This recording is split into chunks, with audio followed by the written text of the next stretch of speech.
What's up, y'all? So, a few months back, my remote starter went out in my Fusion, so I ended up yanking it out.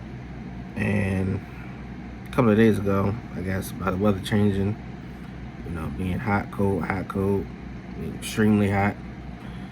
But anyway, end up researching and end up buying a remote starter module from what's it, iDataLink, and it was fairly easy to install. So I'm gonna go ahead and roll this video for y'all, and hope y'all like it.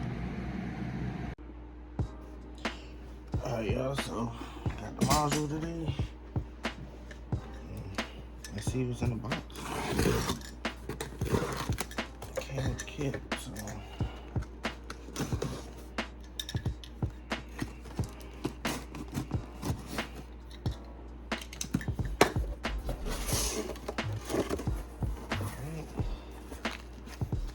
we should have the module and the program module for it. I'm guessing this is the program module. We plug into the computer, program the remote starter module.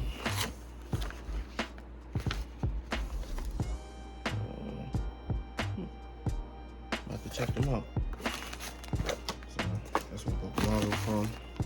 So this is the module we're gonna be installing in the car. So I guess first thing we need to do is program it. So I'm gonna go ahead and switch it over to the computer, and we're gonna be doing some programming.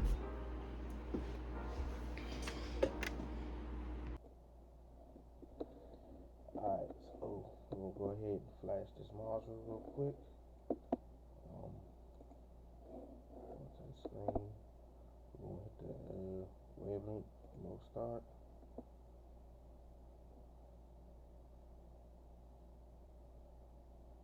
So this is the second device. This is our device. The interface module, ads-alca. Alright, so over vehicle. Hopefully this goes out the vehicle. Oh, I guess we hit configure. For the module, of course we have the Ford. The year of my car is 2016. And of course the Fusion. So I had the standard key, automatic, and the hybrid.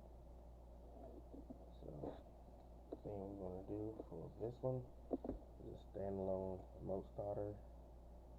I'm gonna do a aftermarket RF kit.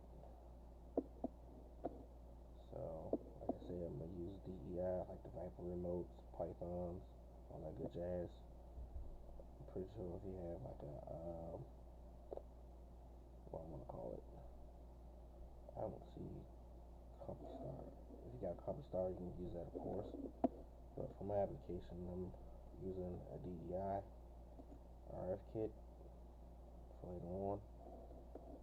So my firmware is going to be DIR, AL, remote start, Ford module 8, of course.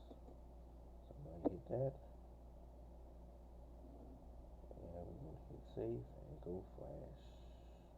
Well, then again, hold on 1 minute. Okay, so these are our settings right here.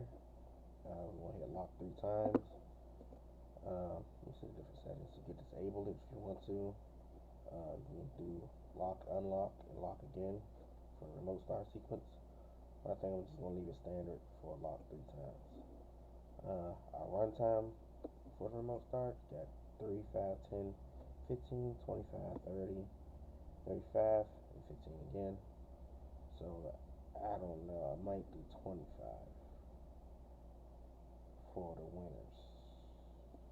So yeah, 25. But if you want to leave 15, you can leave 15, of course.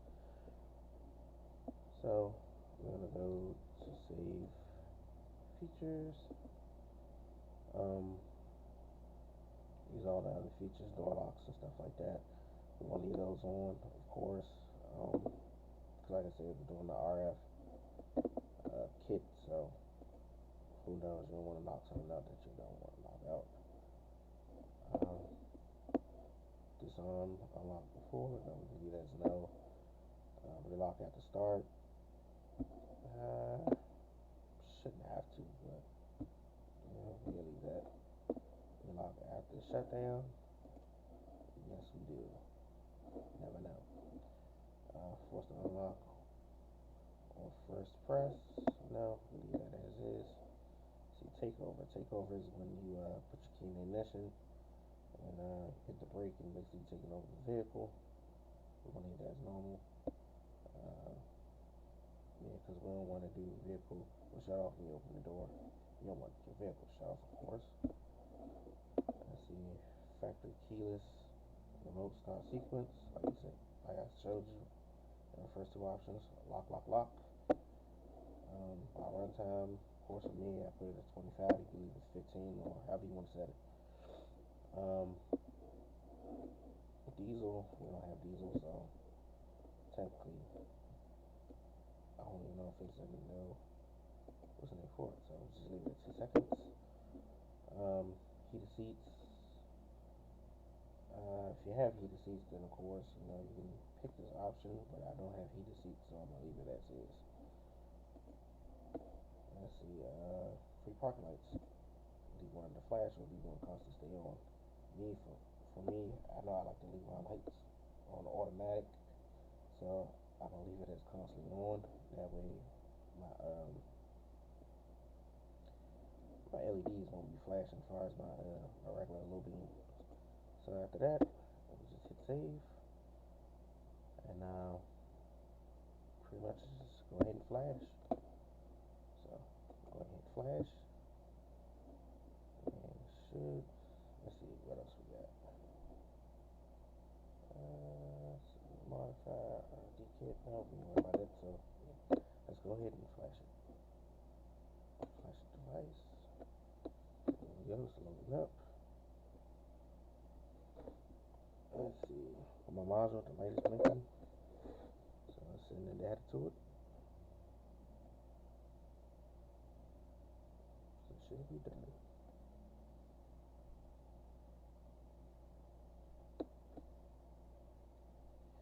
Alright, flash is complete. Now, if you haven't put the guide up, you can go ahead and print it. Right here at the bottom of the screen. Other than that, I already printed it out beforehand, so I'm pretty much good. So I'm going to go ahead, go to the vehicle, wire it up, program it from that end, and you should have a remote start installed. Alright, y'all, so I'm configuring the wiring for when I go put it in the vehicle, make it much faster, just put the wires where it's supposed to be and, connect everything and get it programmed. So I've been using, configuring as a DEI, Viper remotes and Clifford, of course. I'm using this harness, two-way harness, and first you gotta do is solder in the power leads, the positive and negative. But also with the two-way, bridge cable that you get, you're gonna have to switch the blue and the white around with each other.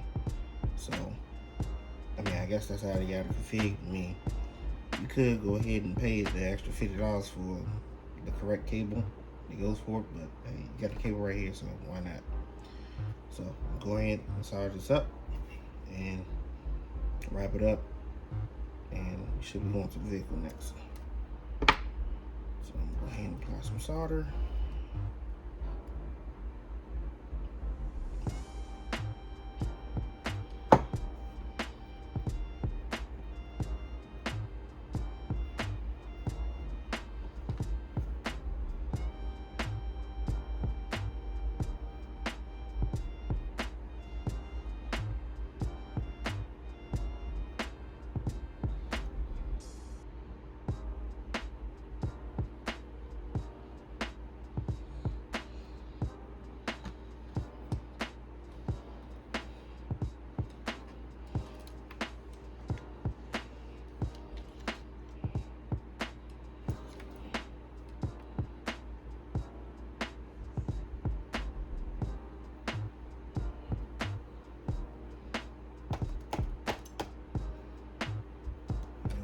it.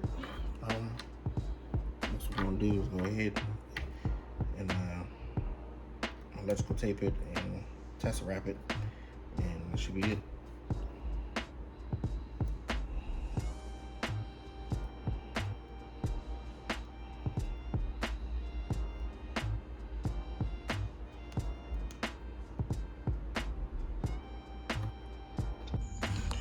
Alright everybody, so we're back at the Fusion. First thing first, what I'm gonna do is go ahead and put my my 12 connections together. That's the negative on this side, positive.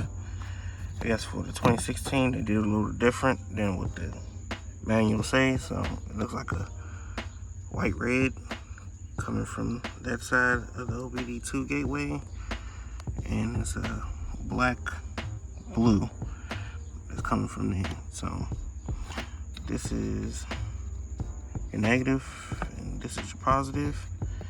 And next tap that we have to do in here is well, actually it's not a tap, it's more like a programming. So first thing first, we're gonna have to do is go into the MS wires, which is the purple orange and the gray orange. So I think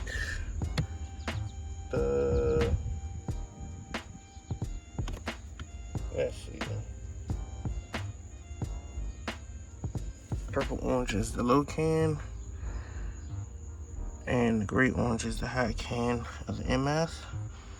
So what we're gonna do is go ahead and grab our wires, the brown ones, strip those, and I think I'm just gonna drop them inside the pins, since that's like a temporary we're just gonna use that for temporary. So I'm gonna go ahead and drop that in, and I'm gonna show y'all. Alright, so we gotta do this in 2 steps, which is the first step, I guess, has to read the master code, which is the MS can. So I'm not gonna solder these, I'm just gonna temporarily just twist them up and connect the module and go ahead and turn the key, and hopefully it does the first initiation of the programming. So let me go ahead and hook this other side up, and let's do the initiation. Alright, it's supposed to be the first part of the initiation, so I don't know if it's supposed to take that long. Get ready to return solid. Alright, so last time you seen that the light was ready, actually programmed when I cut the camera on. So basically what it does, when you turn the car to on, not start, it turns red and it flashes once green, then it goes back to red. Once it does that, you're gonna plug it from the power, and you switch these 2 can wires from the gray orange and the purple orange to the white and blue wire. Then you cycle it again back to on and hold it there. Then the light will rapid flash green for a minute. Then it turns steady green. Then it will turn back off. Then you cut the ignition back off. Then what you do, you cut it back on. Then you start the car for 15 minutes. And I mean, not 15 minutes, 15 seconds. And that's pretty much it. It's programmed.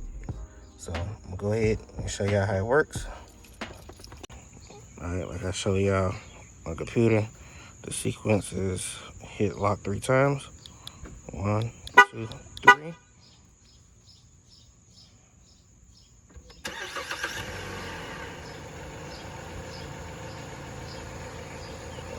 Rear lights will flash, indicate that it's on. That's pretty much it. You're gonna turn back off, hit it 3 times. 1, 2, 3. Shut back off. Lights to tell you that it's off. And the horn will honk, let you know everything's shut off. And that's pretty much it. Alright, so the next thing I did is wired in the parking lights for it.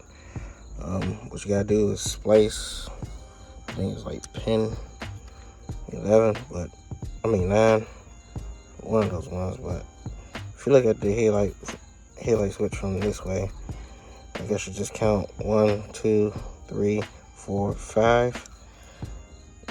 Fifth pin over. Splice the white and red in for the switch. And take the other end of that, which is the white and black, and connect it on the other side for the vehicle. Then you have the regular white, which is you connected to, let me see, it's the back one. I guess one pin over with the back one beside this purple. You splice into that. That's where that white wire go. You don't have to cut it, but like I said, splice into it. But pretty much that's it. You know, if you want the headlights to stay off, you got the automatic lights. Other than that, that is it. So everything's working good. I'm gonna do another test run and show you that the headlights won't cut on, but the parking lights will stay on. And let's go ahead and I'll show you that. Alright, let's go ahead and remote start it.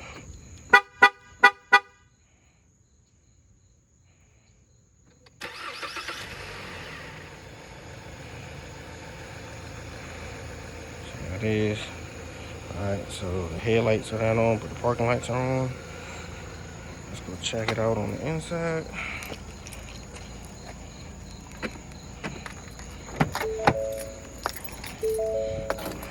Okay.